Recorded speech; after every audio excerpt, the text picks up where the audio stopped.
దుడ్డు కర్ర నీతి కథ. ఒక గంధం చెట్టు దగ్గర ఒక వనదేవత నివసించేది. ఏదైనా ఒక విలువైన టేకు చెట్టు గాని గంధం చెట్టు గాని దొరికితే ఒక 6 నెలలు హాయిగా బతకొచ్చు. వనదేవత అక్కడికి వచ్చి ఆ గంధం చెట్టు నరకొద్దని చెప్పి దానికి బదులుగా ఒక దుడ్డు కర్రను ఇచ్చింది. దానితో ఎవరిని కొడితే వాళ్ళ రోగాలు వెంటనే నయమవుతాయని, దాంతో వాళ్ళు సంతోషంగా నీ చేతిలో ఎంతో కొంత పెడతారని చెప్పింది. దాని వీపు మీద ఒక్కటి ఇచ్చుకుంది.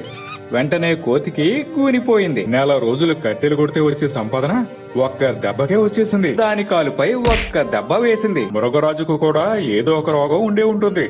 ఒక్క దెబ్బతో అది పోతే కనీసం 10,000 రూపాయలన్నా బహుమానంగా దొరుకుతుంది. సింహం తల మీద ఒక్కటి వేసింది. ఎటువంటి రోగాలు లేకపోవడంతో ఆ దెబ్బకు తల పగిలి కింద పడ్డది. బందీ అయినందుకు నక్క చాలా బాధపడింది. అసలు విషయం తెలుసుకున్న మృగరాజు దాని ధనం దానికిచ్చి విడిచిపెట్టేసింది.